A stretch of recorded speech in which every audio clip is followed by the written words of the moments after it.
So, for the last couple of weeks, I've been playing through God of War Ragnarok, and oh my god, this game is an absolute masterpiece. Now, this game had some huge shoes to fill following God of War 2018, and had a lot of hype to live up to, and I'm glad to say, it definitely did.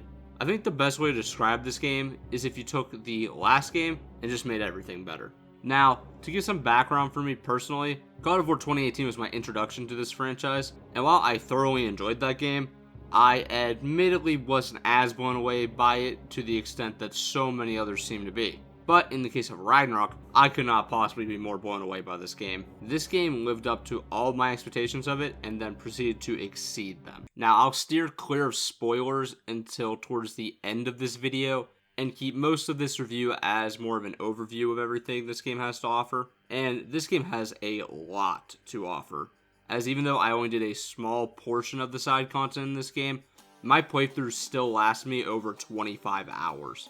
This is a decently lengthy game, even if you don't do any of the side content at all.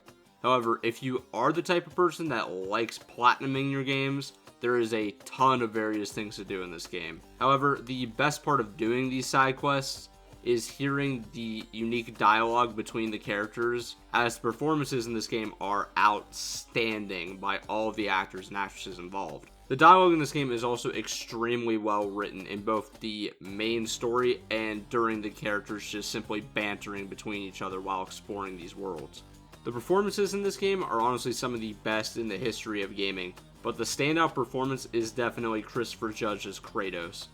This man deserves so many awards for this performance.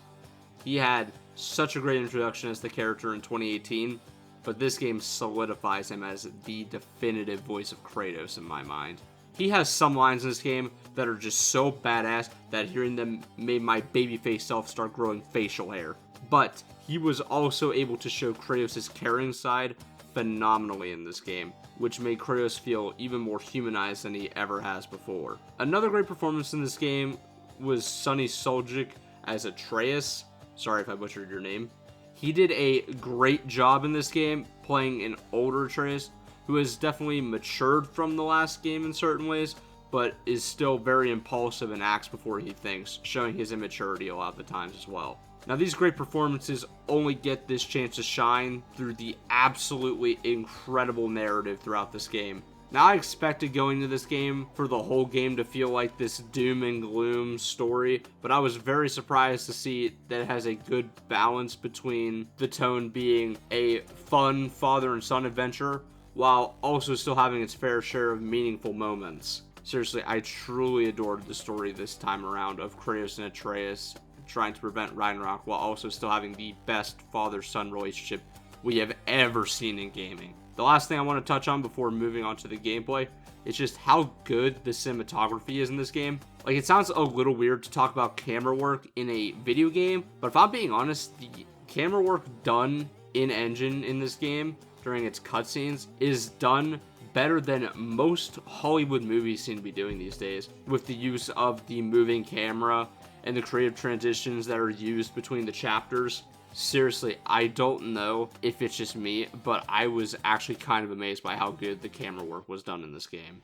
This amazing camera work and narrative is also aided by the fact that they somehow made God of War Ragnarok look better on a PS5 than God of War 2018 looks on ultra settings on a PC, which is just wild to me. Now, on the gameplay side of Ragnarok, the mechanics are almost exactly the same as 2018's, just with some small quality of life improvements, making the combat more smooth. Now, a complaint people had with 2018 was the lack of enemy variety and boss fights, and Ragnarok has definitely fixed that, while also making you get good use out of each of the different weapons in Kratos' arsenal. The boss fights in this game, I also very much enjoyed, but I won't name any specific ones for now, as I'll save that for the spoiler section. On top of fighting, you will also encounter many puzzles to solve using these said tools. Now, I will say this is where my one gripe with the game comes into play, as God of War Ragnarok unfortunately has been diagnosed with a horrible disease called backseat gaming. I swear, there's times in the game where it's not too bad, but there are other times where if you don't solve these puzzles within like 10 seconds, the game is basically saying to you, hey, dumbass, do this, instead of just letting you, the player, work your way through the puzzle.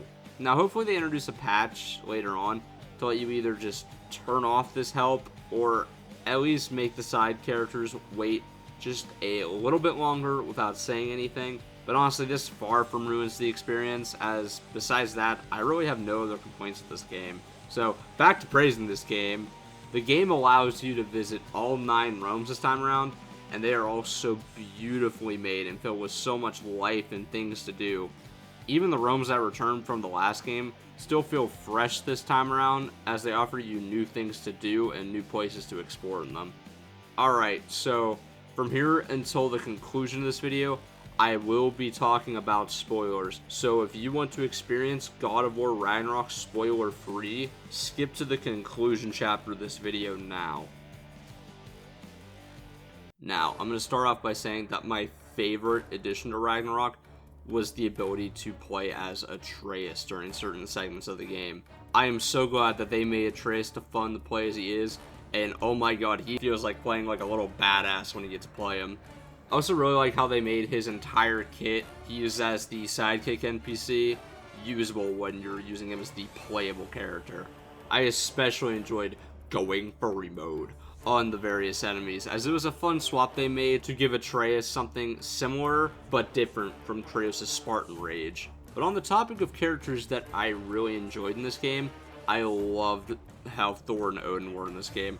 I liked how Thor acted almost as Kratos' counterpart in some ways, as they were both these serious characters that still had a caring side of them when it comes to their families. But obviously there's some contrast to how Thor is in this game to how Kratos is. Also, this scene where Thor passes out from drinking too much meat is absolutely hilarious. But the standout antagonist in this game was definitely Odin. Going into this game, I thought Odin was going to be this stern, cold character that wanted revenge for what the two did in the last game. But I was pleasantly surprised to see how Odin's sort of a diplomat in this game. I liked how Odin tried to reason with Kratos and Atreus before just straight up going after them to fight them. That made him a far more interesting character in this game to me. And when he finally did snap and started killing out of anger, it was so much more interesting. Speaking of Odin killing, the twist where the tear that we rescued at the beginning of the game ended up being fake and was actually Odin the whole time was genuinely shocking to me, and watching Brock die in this moment was definitely really sad. Also, Odin did Thor dirty. This all made kicking his ass in the end of the game feel great. On the topic of the boss fights, while they were all pretty solid, the standouts here are definitely Heimdall, as kicking his ass felt great because he's such a dick in this game. Thor, as he honestly got 2 of the most fun fights in the whole game.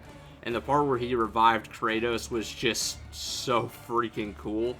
And Odin was such a satisfying final boss. I loved the scene where they all just beat down on him in the end. And I also liked how, instead of him just getting brutally murdered, they just had the scene where Atreus stole his soul and then Sindri killed him out of revenge. That was really cool to see. I also enjoyed seeing old Kratos come out a couple times in this game, specifically when he almost broke Thor's jaw and when he strangled Heimdall to death. All of the fights in this game were a ton of fun and felt very rewarding to beat, even though admittedly the fights in this game are a lot easier when compared to the ones in God of War 2018. So to end this video off, if I'm being honest, this is the first game in years I have enjoyed playing to this extent. Just everything about this game absolutely hooked me from the second I hit New Game. The story is just incredible. The gameplay was always engaging. The music was outstanding. This game is truly a masterpiece and has already become one of my favorite games of all time. God of War Ragnarok earns an easy 10 out of 10 from me. This game is an absolute must-buy, and I could not recommend it enough.